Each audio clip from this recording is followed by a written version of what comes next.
dnešní přednášce. Je to jedna z sérii z přednášek, který z vás tady už byli na těch předchozích, tak víte, že se jedná o téma je nový zákon archeologie, jak archeologické nálezy potvrzují události, o kterých se mluví v Biblii. Náš mluvčí je bratr v Kristu, pan Bill Bynum, je to křesťan z Ameriky, ale bydlí v České republice, učí tady Bibli, učí tady evangelium. Kromě toho je také profesorem historie na Texaské univerzitě. Dále, prosím, pojďte dál.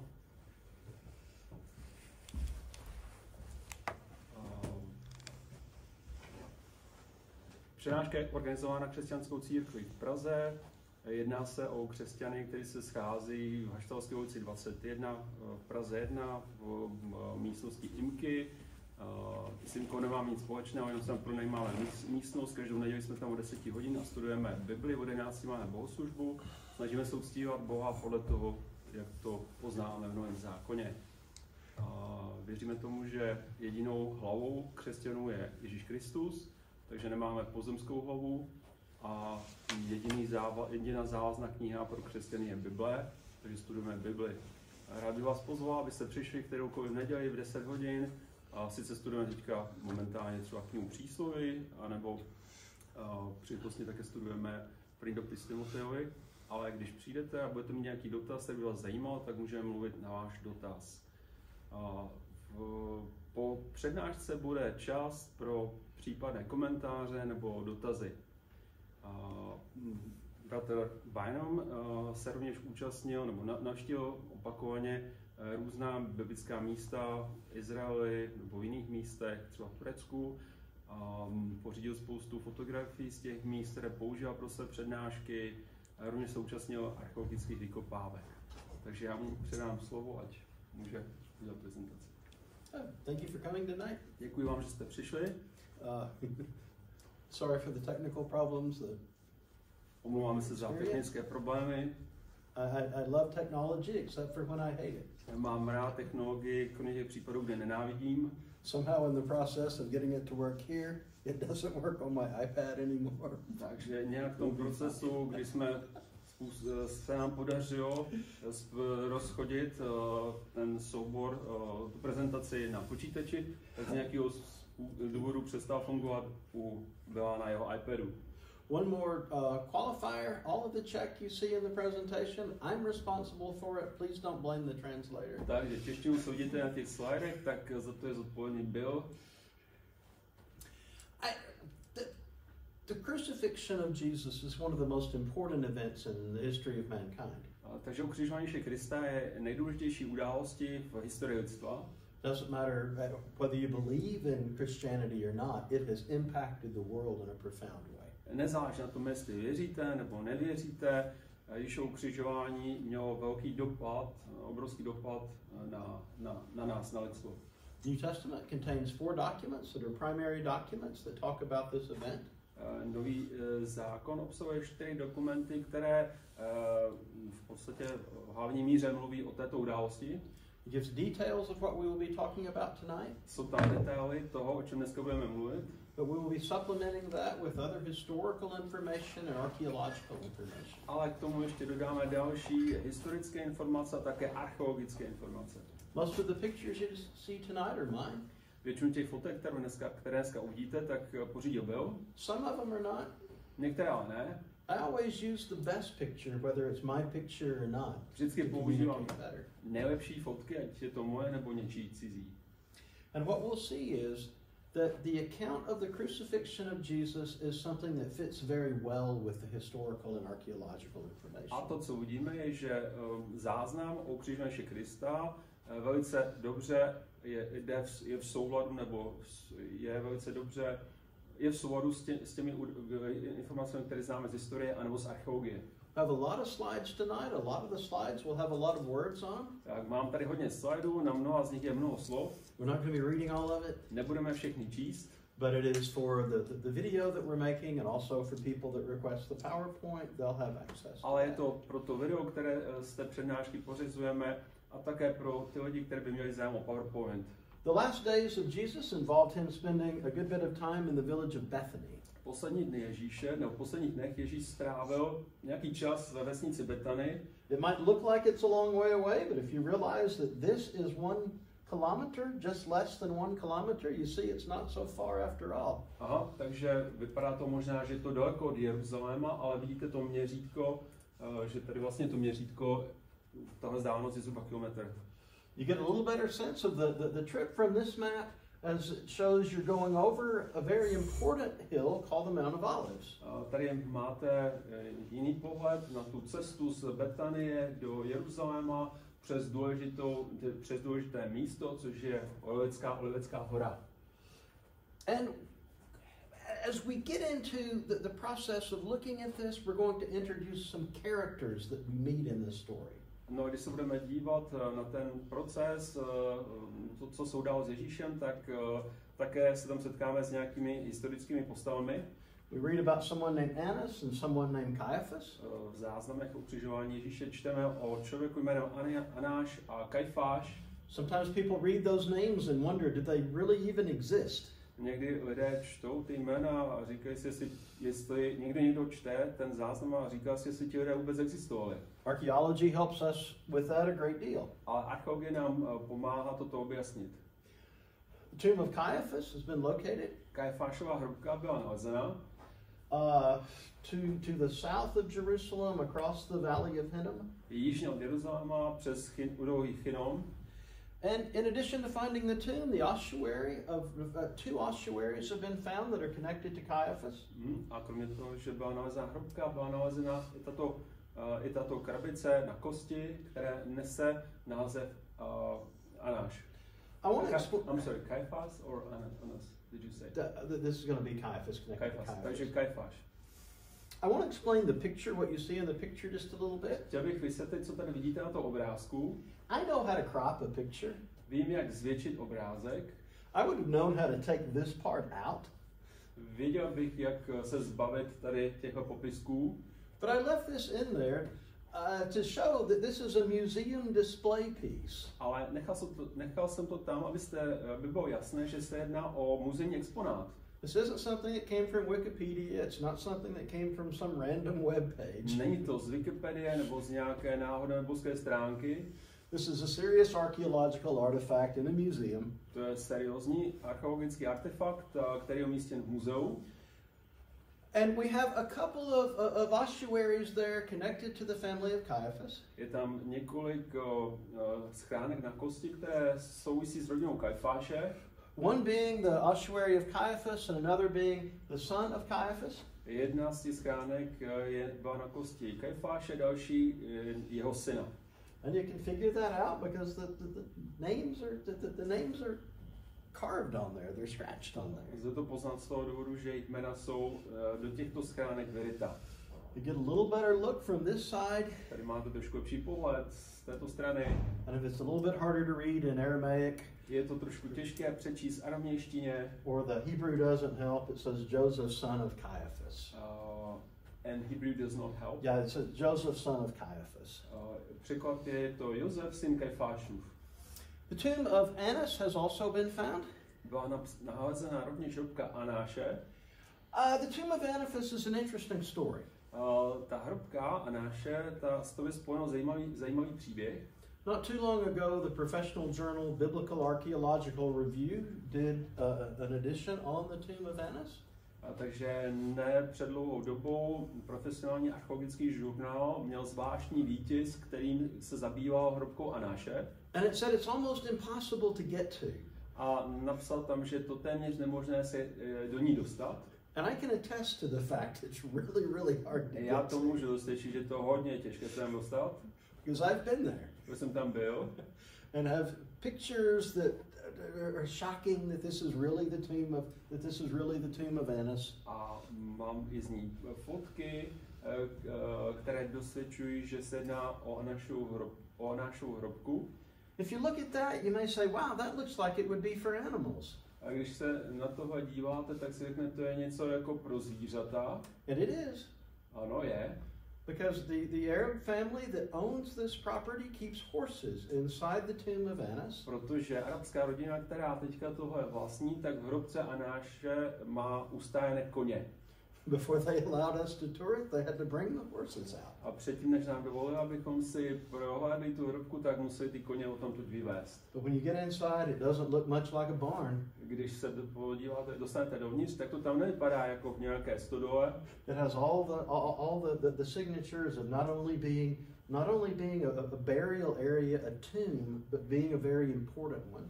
Má všechny známky toho, že se jedná nejenom o pohřební místo, ale že je to pohřební místo významné. And it fits well with the description that Josephus gives of where the tomb of Annas was. A velice dobře zapadá do popisu toho umístění, o kterém napsal Josefus ve svých spisech, kde psal, kde se nachází hrobka Anáše. Now let's move into the narrative of the last week of the life of Jesus. Takže přesuneme se k popisu vyprávění toho, co se dělo v posledním týdne Ježíše. And that's going to involve the Passover, the celebration of the Passover. A vlastně do toho odehrálo se to vlastně v týdnu, kdy byla Pascha, kdy Židé slavili Paschu. It was necessary to make arrangements for a place to eat the Passover meal. Bylo nutné udělat nějaké, nebo vlastně sjednat, nebo zajistit si nějaké místo, kde vlastně Ježíš a jeho učedníci jedli Paschu. There are two sites that have been identified as the possible site of the eating of this Passover. Takže byly jsou dvě možná místa, která byla identifikována jako místo, kde Ježíš s učedníky jedl Paschu. One of them's here. Jedno je tady. And you're going to see maps similar to this so often in the next few minutes that you'll have it memorized by the time you leave. Uvidíte podobné mapy vícekrát na mých slidech, takže nakonec si třeba úplně zapamatujete. But this possible location is quite near the house of Caiaphas and pretty far away from Gethsemane. Takže toto jedno místo je docela blízko domu Kajfáše a docela daleko od zahrady Getsemanské. Another possible location is right here. Další možné umístění je tady. It's very near the Hulda gates. Je to blízko brány Hulda. Personally, I think it's more likely it's this location. Osobně si myslím, že to je pravděpodobnější umístění nebo místo, kde Ježíš přijímá Paschu. And I'll talk about that in the next lecture in the series. A o tom budu mluvit v další přednášce této sérii přednášek. But it's also possible that neither one are it. Ale také možné, že ani jedno z těch míst není to správné místo, kde Ježíš jedl Paschu se svými učedníky a apoštoly. And one thing I've tried to emphasize throughout this series is I try to be careful to present the evidence only as strongly as it exists. A jedna věc, kterou se snažím zdůrazňovat v těch přednáškách, je, že se snažím zdůrazňovat ty důkazy podle toho, jak jsou seriózní. So Jesus is eating the meal, the Passover with his disciples, and he's going to be going through the Kidron Valley to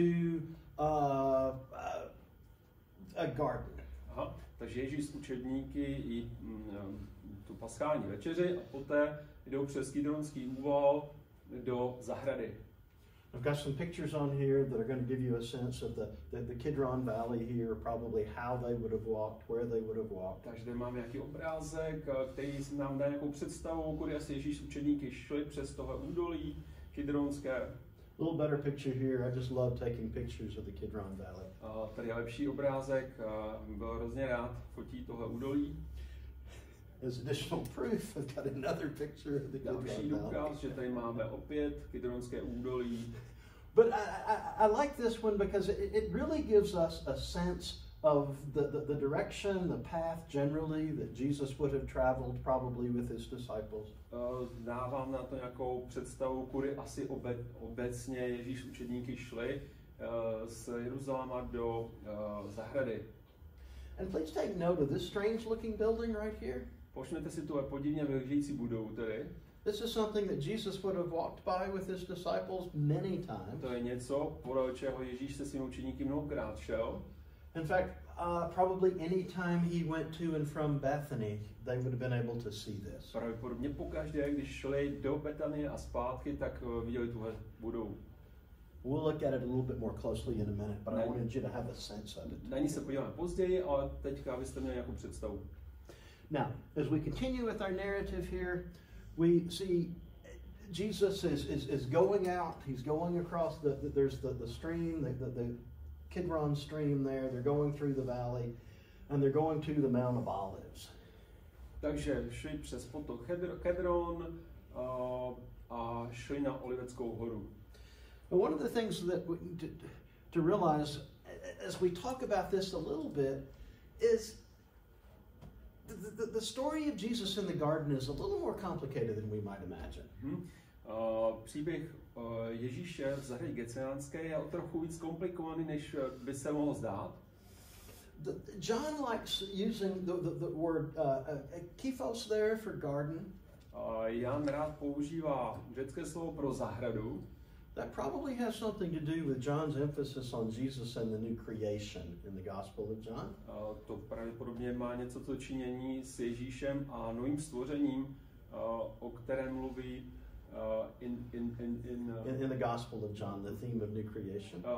O kterém mluví vlastně v Janově evangelium, to téma nového stvoření. After all, remember the Bible story basically starts in a garden. Jestli si vzpomenete, tak biblický příběh na začátku v podstatě začíná v zahradě.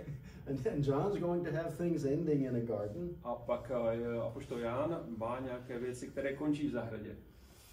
The garden probably in this area. Takže zahrada byla pravděpodobně tady v této oblasti. As old as these olive trees are, and look, they don't go back quite 2000 years. Ty olivovníky jsou hodně staré, ne až 2000 let tedy.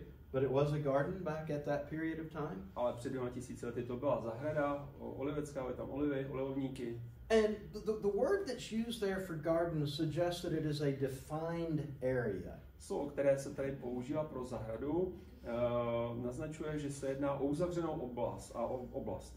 It's easy to explain that here. Je to snadné si to tady představit nebo vysvětlit. You go to somebody's cottage and they've got a garden and there's a fence around it and you know whose garden it is. Jdete k někomu na chatu, oni tam mají zahradu a ta zahrada je oplocená, tak je úplně jasné, komu ta zahrada patří. And so it's the same kind of word that's used to the idea that it was a garden, probably an enclosed area where Jesus is going. Takže takové slovo je použito v evangeliu, slovo, které znamená zahradu, ale která je oplocená, uzavřená. I like taking pictures of the garden too. Rovněž rád byl fotí tu zahradu. But there's another location in the garden that we don't need to conflate with the garden itself. Ale ještě v zahradě je další místo, které není potřeba zaměňovat za zahradu samotnou. As we look back at the text, these texts talk about the arrest of Jesus. Tyto verše mluví o Ježíšově zatčení. And I put it up there to show that the arrest of Jesus took place inside the garden. Já jsem tam ty verše dal z toho důvodu, abych zdůraznil, že Ježíšovo zatčení se odehrávalo uvnitř zahrady. But Jesus had also gone out of something, but was still in the garden. Ale Ježíš od někud z něčeho vyšel, ale pořád byl v zahradě. So what can we imagine Jesus might have gone out of? Odkud mohl Ježíš vyjít a být v té zahradě? Mark talks about Jesus being in a place called Gethsemane. Marek mluví o tom, že Ježíš byl na místě, které se nazývá Getsemane. This means it means an oil press. To znamená lis na olej. Sometimes wine, sometimes olive oil, doesn't matter. Takže it's je to lis prostě. Oil is being pressed. Je to lis. You said it can be used for the wine as well? Yeah, it's just a press. It's where something. Just a press. Yeah. Tak je to prostě lis. Může to být třeba víno nebo olej olivový. And so Jesus was somewhere that it was named for a press. Takže Ježíš byl na nějakém místě, které bylo nazváno Getsemane neboli lis. Now what kind of place might that have been? A co to mohlo být za místo? Again, we have the mention of the Garden of Gethsemane here. Tady opět máme zmíněnou Getsemanskou zahradu. Archaeological evidence has shown that in that area, often these presses were put inside of caves. Takže archeologické nálezy ukázaly, že v podobných místech obvykle ty lisy byly umísťovány do jeskyní. And it makes sense because it's, a naturally occurring cave gives you not only a place to put the press, but it gives you a good storage place as well. A dává to smysl, protože nejenom, že tam je vlastně možnost lisovat třeba ten olej, ale je tam i místo, kam by se dal ten olej uskladňovat. And it was used, the presses were used typically only in the fall and winter. Typicky se používal ten lis jenom na podzim a v zimě. The rest of the year they were used for storage. A zbytek roku byla ta jeskyně třeba používána pro uskladnění. Or for accommodations. Ano, také pro ubytování. When the Jewish feasts would come, there would be great crowds of people traveling from far distances to stay in Jerusalem. Když byly židovské svátky, tak zástupy lidí přicházejí do Jeruzaléma z různých míst. And it was very common for people to have accommodations inside of caves as long as they were not tombs. A bylo velice běžné, že lidé třeba se ubytovali nebo prostě zůstávali v jeskyních, pokud to teda nebyly hrobky. And on the Mount of Olives, at this orchard or this group of olive trees is such a cave that has that has a press, an oil press inside. A zrovna tam na Olivské hoře, kde je ta zahrada, tak se nachází tato jeskyně, kde je místo, kde byl umístěn lis. So you can see here the cave was what the cave was like in the first century, what the top of the cave was like and where the press was. Aha. Takže zhruba asi jak vypadala ta jeskyně v prvním století a ten lis. This is the place where this is the place where the press was. A takže to je to místo, kde byl ten lis. And by the way, I have a lot of pictures of this site, but I'm not using my pictures. Aha, mimochodem mám mnoho fotek z tohoto místa, ale nepoužívám teďka svoje fotky. These are pictures from a professional archaeological journal that talks about this location. Takže tohle jsou fotky z profesionálního archeologického žurnálu, který mluví o tomto místě. Certain parts have been identified. Specifically important is where the press was. Některá určitá místa v té jeskyni byla identifikována, hlavně teda to místo, kde byl ten list, tady nahoře. So, what is the significance of all of this, if anything? Takže jaký je význam toho všeho, pokud to nějaký význam má? I want to suggest a scenario that I believe is very reasonable. Chtěl bych navrhnout nějaký scénář, který si myslím, že je rozumný. It's consistent with the text and also fits well with the archaeological evidence. Je konzistentní s textem evangelií a také s archeologickými důkazy. Jesus went inside a garden. Ježíš šel do zahrady. And inside the garden was a cave that had a press inside. A uvnitř té zahrady byla jeskyně, ve které byl lis. Jesus and his disciples are probably spending the night there during the feast week. Je možné, že Ježíš a učedníci tam strávili noc během vlastně židovských svátků. Jesus is they've had a big meal. They've taken a nice walk on a cool night. You mean here or in the upper room? Yeah, the upper room. Takže jedli paschu v Jeruzalémě, pak šli z Jeruzaléma směrem do té zahrady getsemanské. First century Passover meal, 4 glasses of wine, even if you had to borrow money to afford it. Aha, takže v prvním století, když vlastně Židé jedli paschu, tak bylo jako obligatorní, že museli they had to drink 4 cups or 4 bottles. Yeah, eat 4 cups, yeah. Takže museli vlastně každý z nich musel pít 4 poháry vína. A to se muselo stát, i když jsem to museli půjčit peníze. A nice walk on a cool night. Takže pak vlastně Ježíš s učedníky, poté co jedli paschu, tak šli vlastně do zahrady getsemanské. Now a warm, dry cave. Během vlastně chladné noci pak přišli do suché a teplé jeskyně. I'm gonna get sleepy. Takže já si myslím, že abych tam usnul. You think, what does that have to do with anything? Ale co tohle má společného s evangelií? Remember what the disciples were doing when Jesus was going out to pray. Pamatujete si, co dělali učedníci, když Ježíš šel do zahrady se modlit? They're falling asleep. Oni spali, usnuli. And so we read that story about Jesus going out 3 times and asking Peter, James and John to watch with him. V Novém zákoně čteme, že 3krát Ježíš žádal Petra, Jana, Jakuba, Peter, John, James, aby viděli s ním, ale oni usnuli.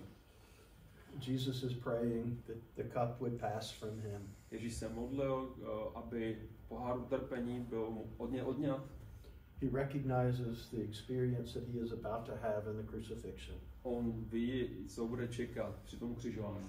The third time he realizes that the soldiers have come to arrest him. Rovněž si uvědomil, že po třetí, když se modlil, tak si uvědomil, že přišli vojáci, byl zatkli. Now they have all gone out of the cave, they're still inside the garden. V té době už Ježíš a učeníci šli ven z jeskyně, ale byl ještě pořád v Getsemanské zahradě. And the arrest is taking place. A tam byl Ježíš zatknut.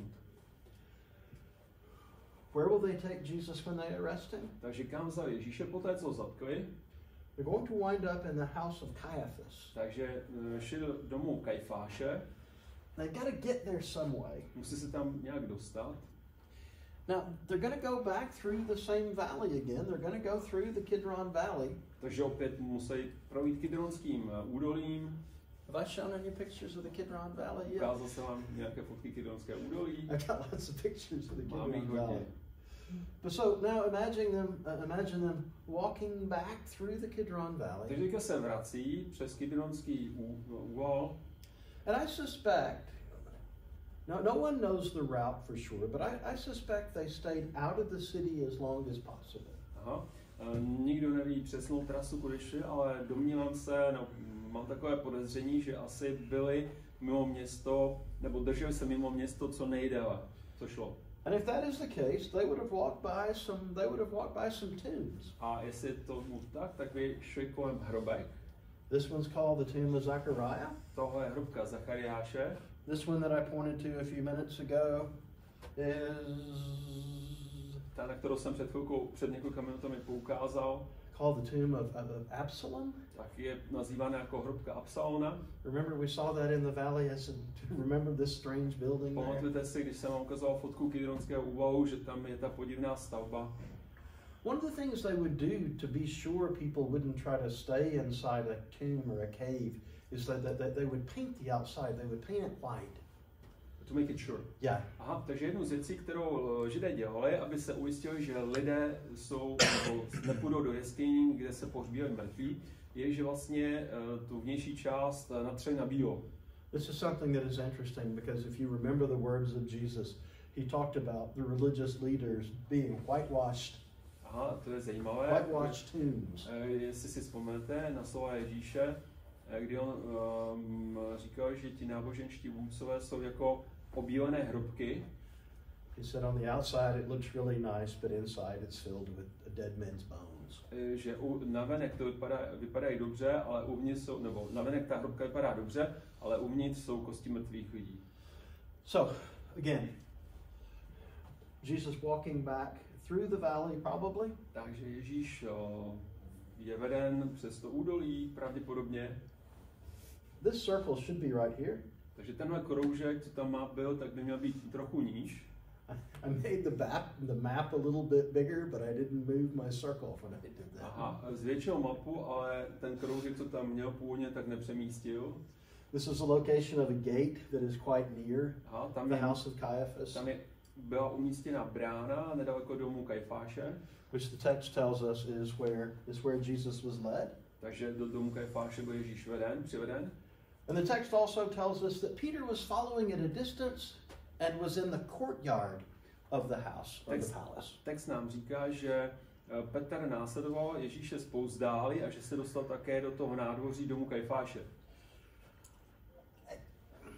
I think this is a good time to raise the question of the route that Jesus took. Myslím si, že to je dobrý okamžik si položit otázku, kterou cestou vedli Ježíše do tohoto domu, toho kněze. To the crucifixion.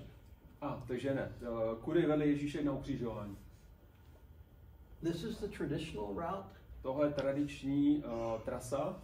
Everybody's, studied Jerusalem at all. Everybody's heard of this. Jestli jste se zabavili Jeruzalémem, tak jste asi slyšeli Via Dolorosa. It's a very simple route that has numerous stops along the way, on the way to the Church of the Holy Sepulchre. Takže je to trasa, která má mnoho nějakých zajímavých míst nebo historických míst, a která vede vlastně na místo, které je nazváno jako místo svatého hrobu, nebo místo svatého hrobu. But the development of this was fairly modern. Ale development of the idea or development the development that this was the route. Takže vlastně ta myšlenka, že to je ta správná trasa, je docela jako moderní. This is something that's not coming along till 14 or 1500 years after the crucifixion. Takže s tou myšlenkou někdo přišel až nějakých 1400-1500 let po Kristově ukřižování. Lots of reasons why it developed the way it did. Je hodně důvodů, proč třeba lidé přišli s touhle představou. And I wouldn't say any of them are bad reasons. Já bych neřekl, že některý z těch důvodů je špatný. And I don't believe the people that developed this understood it as an actual historical representation of the route.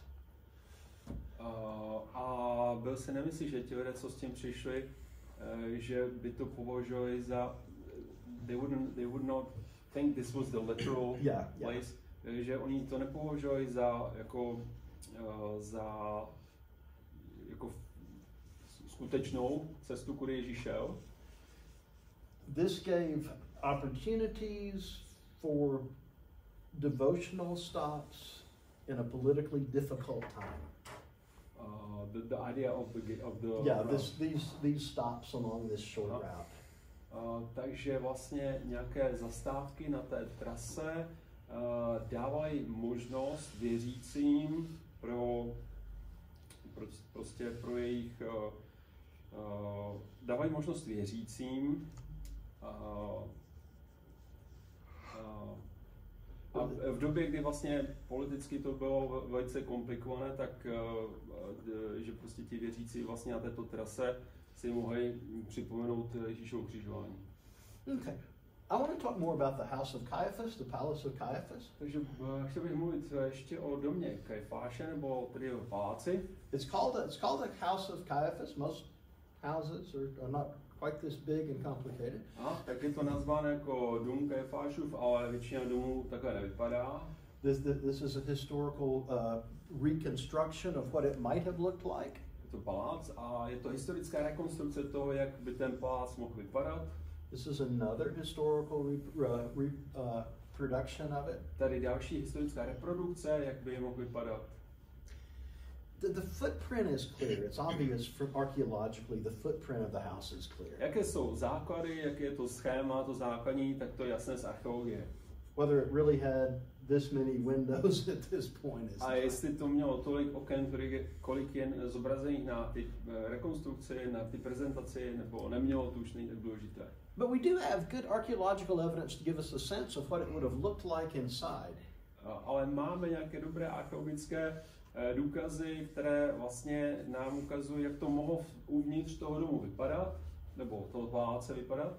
This is pretty nice. To je dost hezké. This is not the house of Caiaphas. Tohle není dům Kajfášův.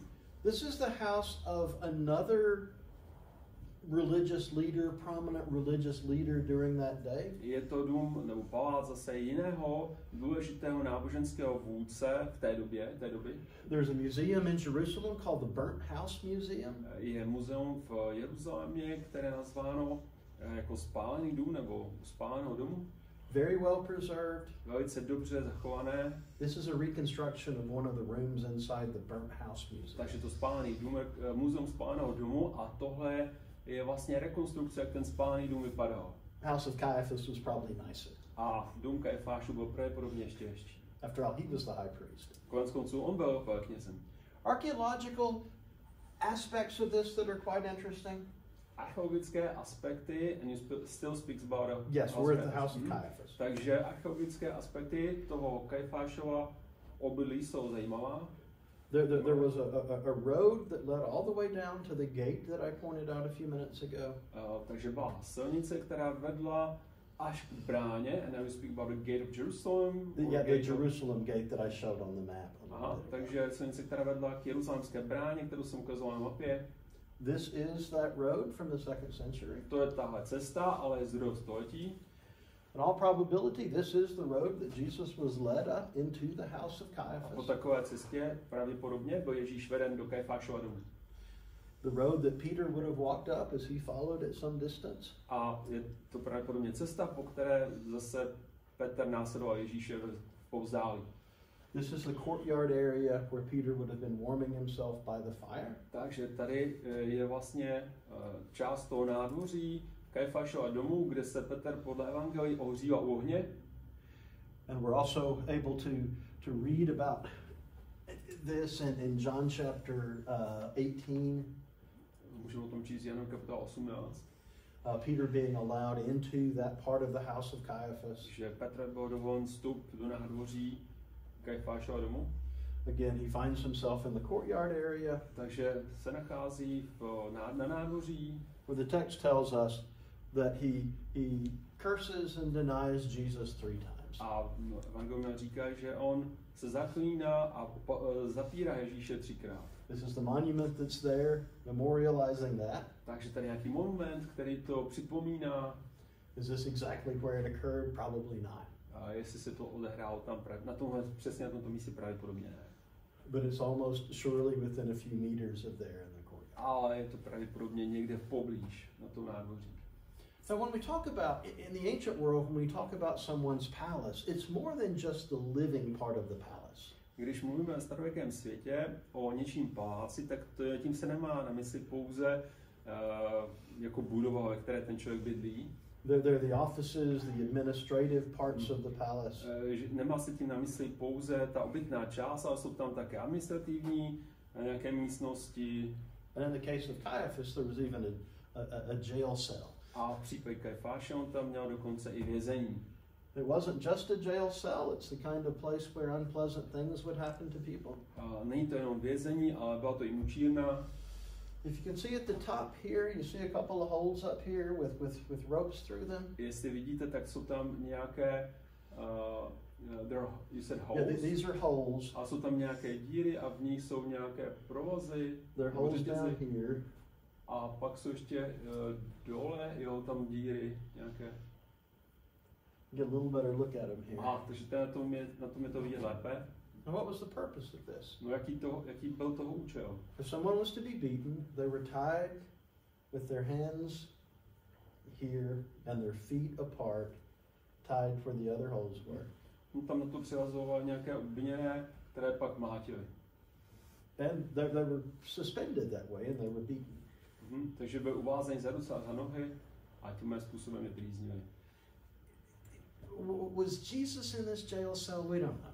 Jestli byl Ježíš tady v této vězenské kopce, to nevíme. It's quite possible, somewhere between possible and probable, that Peter was a short time later. Je pravděpodobné, nebo teda je možné, více možné než pravděpodobné, že Ježíš o nějaký čas později tam byl. And that this would have been where Peter was even beaten. Že by to bylo to místo, kde by mohl být Petr. Okay.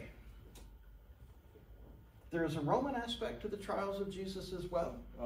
Pokud je o Ježíšovo ukřižování, nebo jeho odsouzení a ukřižování, tak samozřejmě v tom hrají roli Římané. And so they want Pilate to issue the order to crucify Jesus. Židé chtějí, aby Pilát vydal rozkaz na ukřižování Ježíše. And so they need to go talk to Pilate about it. Takže musí kvůli tomu jít za Pilátem a promluvit si s ním o tom. But because it's the feast time, they don't want to make themselves unclean by going in his house. A protože jsou židovské svátky, Pascha, tak nechtějí jít do domu toho Piláta, aby se tím neposkvrnili. So somehow they have to be able to talk to Pilate from outside of his house. Aby se tím rituálně neposkvrnili, takže museli někde být na nějakém místě, odkud mohli s tím Pilátem mluvit, mimo dům. And it needs to be a place where there can be a huge crowd of people to be shouting, "Crucify him." A muselo to být místo, kde se vejde velký zástup lidí, který podle evangelia křičel na Piláta, aby Ježíše ukřižoval. Is there a location in Jerusalem that fits this perfectly? Je tam nějaké takové místo v Jeruzalému, které tomu vyhovuje? There is. Dokonale, ano, takové místo je. And that is what was the ancient palace of Herod. je to místo, kde se nacházel starověký palác Herodův. And this is in all probability where Pilate would stay when he was in Jerusalem. A to je z největší pravděpodobností místo, kde Pilát přebýval, když pobýval v Jeruzalémě. Philo of Alexandria would talk about the fact governors stayed here when they came to town. Takže Philo Alexandrijský o tom mluví, no, píše, že to je to místo, ten palác, ve kterém přebývali prokurátoři, římští prokurátoři. There's documentary evidence that the next governor stayed here when he came to Jerusalem. Jsou také jako nálezy, dokumenty, které mluví o tom, že další prokurátor, který byl v Judsku, tam také pobýval, když přebýval v Jeruzalémě. So while some people argue that the fortress of Antonio is where this would have occurred, někdo it's probably not. Argumentuje tím, že se to pravděpodobně odehrálo v pevnosti Antonie, ale to pravděpodobně není to správné místo. It's not likely that if Pilate came to town, he would want to stay in a relatively small army barracks. Je nepravděpodobné, že když Pilát dorazil do Jeruzaléma, že by chtěl pobývat ve stísněné pevnosti, ale pravděpodobnější, že přebýval v Herodově paláci. We still haven't quite solved the logistics of all of this, though. Ještě jsme nedořešili logistiku celé té věci. This archaeological monument outside of the old walls of Jerusalem helps, I think. Takže tento archeologický monument mimo jeruzalémské zdi nám pomůžou. You can see it described in English, and you can see it in Hebrew, and someone typically comes along and scratches out the Arabic. Aha, takže vidíte, že je tam popisek v hebrejštině, v angličtině a typicky někdo začmárá do arabštinu. This huge area was the palace of Herod. Takže palác Herodův zabírá velkou oblast. And there's a special area right down here we're going to focus on. A my se zaměříme na speciální oblast, která je právě tady. See, there's access to the outside of the city wall right here. Vidíte, že tam je vlastně přístup z jeho domu, přímo mimo, nebo z jeho paláce přímo ven z Jeruzaléma. But there's also a double wall here at this gate. A že tam u této brány je dvojitá zeď, dvojité opevnění. What was it like there? Takže jak to tam vypadalo? Well, this was access into the palace. Takže to byl vstup do paláce. This is an area where someone could stand, look outside of the palace and the city. Tam je místo, kde mohla být nějaká hlídka a odtamtud pozorovat, co se děje ve městě i mimo město. There were at a place where thousands and thousands of people could be gathered. Thousands and thousands of people could be gathered outside of this. A tisíce lidí mohly být shromážděny tady mimo, vlastně hnedka vedle. So it's very, very conceivable that this is where Pilate stood as he addressed the crowds. Takže je to dost představitelné, že to je místo, kde stál Pilát, když mluvil k těm zástupům. And the people screamed, "Crucify him!" A když na něj křičeli lidé, aby Ježíše ukřižoval. This is the stairs coming out. This is part of the double wall. This is where the stairs came out. Aha, takže tady bylo kdysi schodiště. This is part of the double wall. A tady nějaká součást ty dvojitého opevnění. You better look at it right there. So again, everything fits for this to be the place where Jesus was condemned. Takže všechno jako dobře zapadá do toto popisu místa, kde by vlastně se ten Pilát setkal s Židy. As a result of the condemnation of Jesus, he was taken away to be crucified. Takže v důsledku odsouzení Ježíše byl odveden k ukřižování. There's an interesting aspect of his crucifixion that comes out in the Gospel of John. A je zajímavý aspekt jeho ukřižování, o kterém se dozvíváme z Janova evangelia. And that is the idea that he was nailed to the cross. A to je myšlenka, že byl přibit ke kříži.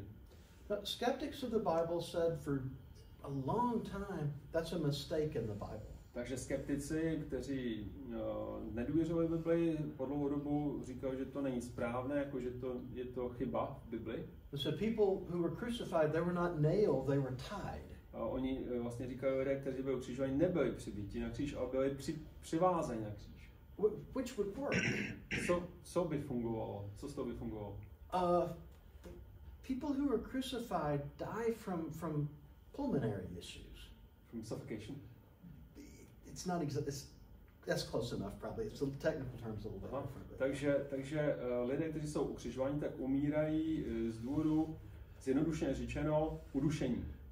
In order to be able to inhale and exhale, you have to be able to pull yourself up, lower yourself, pull yourself up on the cross. Aby se ti lidé mohli nadechnout, tak se museli, jako prostě, když na tom kříži viseli, tak se museli zapřít nohama, aby se mohli jako trochu pozvednout a nadechnout. Which makes sense of another part of the story if you happen to remember it. Což dává smysl dalšímu části toho příběhu o ukřižování z Evangelii, pokud si ho pamatujete. Remember when the Roman soldiers went to be sure that Jesus and the other two were dead? Jestli si pamatujete, když římský voják šel zkontrolovat, jestli Ježíš a další dva, co bylo ukřižování po jeho stranách, jestli jsou mrtví. It doesn't say they took their swords and stabbed him in the heart. Tam se nemluví o tom, že každého z těch ukřižovaných že jim propíchl srdce. It says they went to break their legs. Ale že on šel, aby zlámal kosti jejich nohou. In fact, the Roman soldiers that did this even had a special hammer that they used to smash the leg. A v skutečnosti římští vojáci, kteří to dělali, měli na to ještě speciální nějaký mlad. I can remember as a kid thinking a broken leg hurts, but you don't die from it. Já jsem si pamatuju jako dítě, že zlomená noha bolí, ale člověk od toho neumře. Why would breaking their leg cause them to die? Ale proč, když jim římský voják zlámal těm ukřižovaným nohy, proč by oni zemřeli? They can't keep pulling themselves up. Už se nemůžou prostě vzepřít, aby se mohli nadechnout. To inhale and exhale and then they die. Tak pak zemře. So, is that a mistake the Bible makes to talk about someone being nailed to the cross? Takže je tam nějaká chyba, když Bible mluví o tom, že Ježíš byl přibit na kříž. In a burial cave in Jerusalem, an ossuary was found, the name of the person. V nějaké pohřební jeskyni v Jeruzalémě byla nalezena schránka na kosti, na které bylo napsáno něčí jméno. This person was crucified. The person who was found in this box was crucified. Ten člověk, který jehož kosti tam byl nalezen v té schránce, tak byl ukřižován.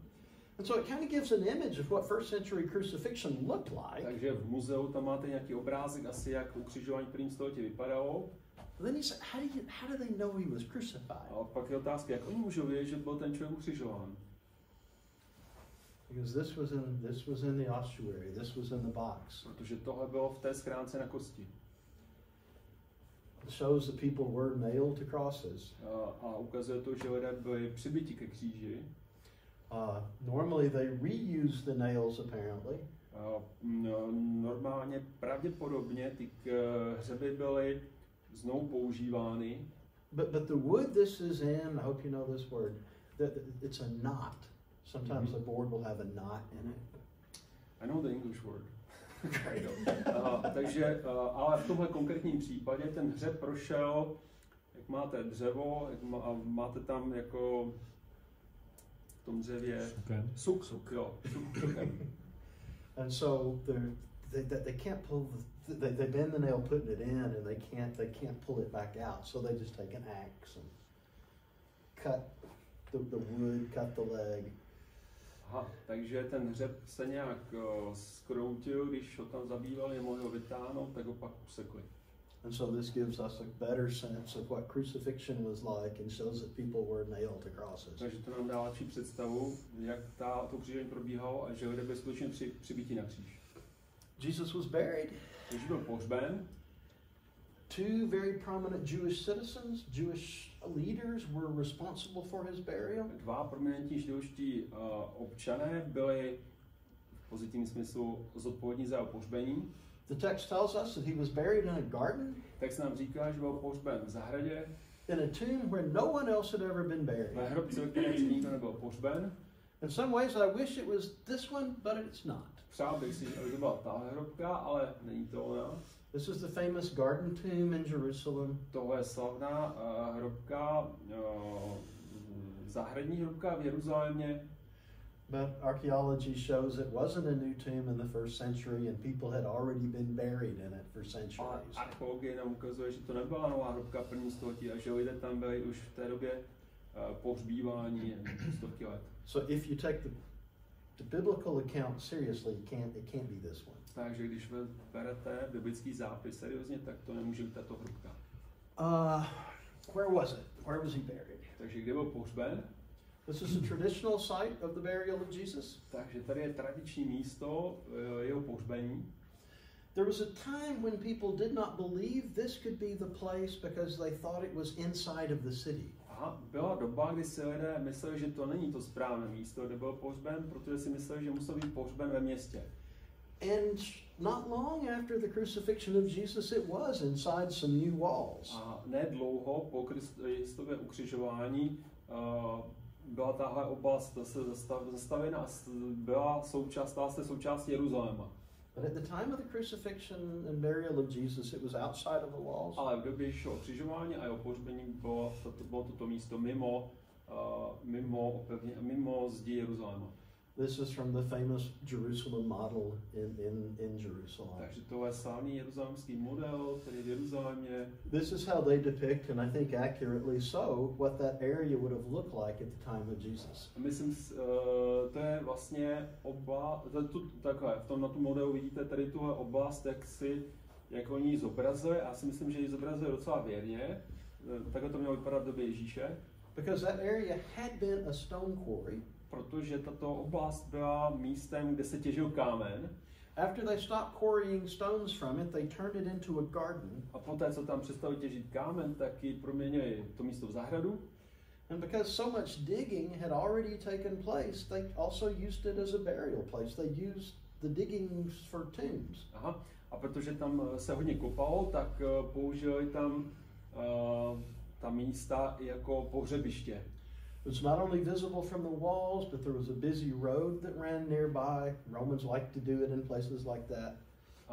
Takže nejenom, že to místo bylo dobře viditelné ze hrada Jeruzaléma, ale kolem také vedla frekventovaná silnice a Římané rádi křižovali lidi tam, kde to bylo vidět, kde to bylo prostě jako na výstrahu. What do we know about this area? Takže co víme o této oblasti? Romans destroy the city completely and rebuild over it. V roce 70 Římané úplně zničili město a později ho znovu vybudovali. Constantine's mom comes to town and says, "Can anybody tell me where Jesus was crucified and buried?" Pak o 100 let později přichází matka Konstantina, císaře, a ptá se, aby lidi ukázali, kde byl pohřben Ježíš. The Christians that were there said, "Yeah, we know where he was crucified and Křesťané, buried." který byl v Jeruzalémě, jí řekli, že vědí, kde byl pohřben. They didn't take her to an area where there were tombs. Oni ji nevzali na místo, kde byly hroby. They took her to an area that had construction on top of it and pointed to the top of a rock and said it's there. Ale vzali na místo, na kterým už byla vstyčena nějaká budova a ukázali jako směrem pod tu budovu, že to je to místo, kde byl pohřben. Kde byl, where he was buried or crucified? Both. A kde byl ukřižován a pohřben. The rock is really going to be the crucifixion point, but yeah. Ano. Tak, kde byl ukřižován? If I wanted to make something up, I think I would have taken her to a cemetery. Kdybych si chtěl vymyslet nějaký příběh, tak myslím, že bych ji vzal na hřbitov. Instead of just saying, if you dig down here enough, you're going to find tombs, you're going to find the spot. A místo toho oni vzali na toto místo, řekli, že když budou kopat, když se bude kopat na tomhle místě, takže tam najdou hroby. But the Christian presence in Jerusalem was unbroken back to the days of Jesus. Takže křesťanská přítomnost v Jeruzalémě byla nepřetržitá od Ježíšovy doby. Would it really be surprising to us that the Christians would remember and they would know where Jesus was buried? Aha, bylo by to překvapující, že křesťané věděli, kde byl Ježíš ukřižován nebo pohřben. You know where your kings are buried, probably. Somebody does. Vy pravděpodobně víte, kde máte své příbuzné pohřbené. My grandfather's been dead for almost 60 years, and I could walk you out to where he was buried. Můj děda byl pohřben už před více než 60 lety a já jsem schopen to místo najít, kde to bylo. I don't guess I was even at the funeral. I surely don't remember it. Ani si nepamatuji, jestli jsem byl na pohřbu. But it was passed down from generation to generation. Ale ta informace předávána z generace na generaci. Would it be surprising that Christians would know where Jesus was crucified and buried? No, takže bylo by překvapující, že křesťané věděli, kde Ježíš byl ukřižován a pohřben. I'm keeping an eye on the clock, but I want to look at just a few pictures here as we wrap it up by talking about this. Takže dívám se taky kolik hodin, ale mám tady ještě nějakých pár fotek, které bych chtěl ukázat. In the area that we're talking about, you can see that it was a quarry. You can still see the chisel cuts of the rocks coming out. Takže to místo, o kterém byl mluví, tak je evidentní, že to bylo kamenolom. Jsou tam dodnes rýhy z nástrojů, kterým tam někdo prostě těžil kámen. This is the stone that apparently Constantine's mom was shown the top of and said, "This is the site of the crucifixion." Aha, takže pravděpodobně to je ten kámen, nebo skála, která byla ukázaná matce Konstantina, že to je ta skála, na které byl Ježíš ukřižován. There are other tombs inside, including the what's called the tomb of Joseph of Arimathea. Nobody knows if it was Joseph's tomb or not. Hroby, včetně hrobu, který je nazván hrobem Josefa z Arimathie, ve kterém měl být Ježíš pohřben, ale nikdo neví, jestli toto je to skutečné místo. It is proof that it was a burial area. Je dokázáno, že to bylo pohřební místo. You have the area where it's believed Jesus was buried. You have the area. Yeah. There is the area where it believed the body of Jesus was laid. Aha, je tam nějaké místo, kde se lidé domnívají, že Ježíšovo tělo bylo uloženo. Doesn't look much like a tomb anymore. Dnes už to nevypadá jako hrobka moc. In part because before they started protecting it, people would go in with hammers and break off some rock because they wanted to take part of the tomb of Jesus back to France with them. Aha. Nevypadá to už jako pohřební místo z toho důvodu, že předtím, než tohle místo se stalo chráněným, tak si lidi z něj odnášeli suvenýry, třeba kusy kamene, které tam štípali. Until the tomb, that particular tomb, was essentially destroyed, except for the area where a body might have been laid. A takže tímhle způsobem ta hrobka byla v podstatě zničená, kromě snad místa, kde bylo uloženo Ježíšovo tělo. This is what the area looks like now. A toto místo vypadá, jak toto místo vypadá v dnešní době. What I want to do is I've got just 5 or 6 slides. I want to walk through historically how this area evolved. Takže mám asi 5-6 slajdů ještě a historicky se podívám na to, jak se tato oblast vyvíjela. If you got really good ideas, really good eyes, and you're looking, you can see this is from National Geographic. They did a special edition on this. Když máte dobrý zrak, tak vidíte, že tohle je z National Geographic, že oni na to měli speciální vydání. Showing what they believe, especially from quite recent excavations, the tomb area would have looked like. Takže na podkladě vykopali z poslední doby, tak tady nějaká rekonstrukce, jak ta pohřební místnost vypadala. The larger area there, including Golgotha, part of the quarry. Takže tady je nějaké vyvýšené místo, Golgota. This is the quarry area. A za ní tam vidíte vlastně ten lom. The distance here about 35 meters, 40 meters. I'm trying to do the calculation in my head really quick. From Golgotha to the tomb. Aha, takže 30 meters, you said? Yeah, 35 maybe. Aha, takže vzdálenost od Golgoty až k tomu vlastně hrobu, ty hrobce je nějakých 35 metrů. Hadrian decided to build a temple on top of this area. Hadrian se rozhodl, že na tomto místě vystaví chrám. Which is fairly typical of Romans. We want to build something to our God on top of something other religions are recognizing. Což bylo typické pro Římany, že oni chtěli, že si stavěli své chrámy na místech, kde uctívali jiní lidé. And there is some evidence that he actually had a statue of Venus placed on top of the rock that was Golgotha. A jsou nějaké důkazy, že dokonce umístil sochu Venuše na Golgotu, tedy na místo, kde byl ukřižován Ježíš.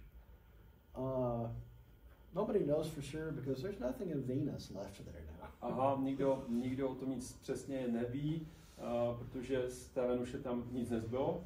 Constantine's mom had a church that was built around the area. Matka Konstantina nechala vybudovat nějakou církevní stavbu, budovu kolem toho místa, kde byl Ježíš ukřižován, pohřben. When the Crusaders were able to take the city and control the city for a while, they expanded, or they rebuilt this. Tak křižáci, když se zmocnili Jeruzaléma, tak tu stavbu ještě dál jako rozšířili. The Muslims had destroyed, during their control of the city, the Muslims had destroyed all of this and done more damage to the tomb. Se zmocnili města muslimové, tak to všechno zase zlikvidovali a poškodili i tu hrobku. For those of us that happen to have been there, some of us a few times, this is a cutout of what you see if you're there now.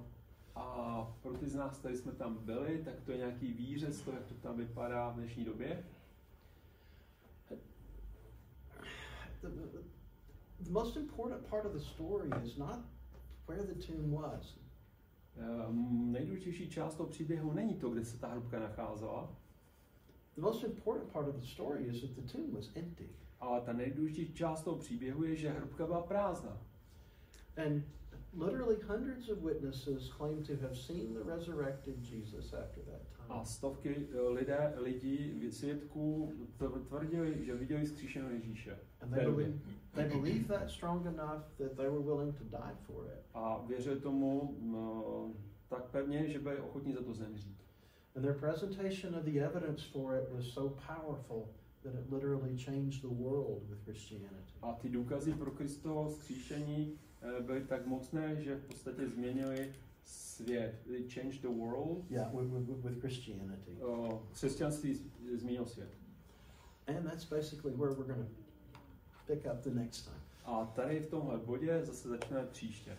Went a little bit long, I apologize for that. Trochu jsme šli, jako ta prezentace byla trošku delší. We saw 90 slides though. Viděli jsme 90 slajdů. Thank you for listening patiently. We'll have an opportunity now for questions, comments, feedback, whatever. Děkuji za to, že jste poslouchali pečlivě a teďka je možnost pro komentáře, otázky.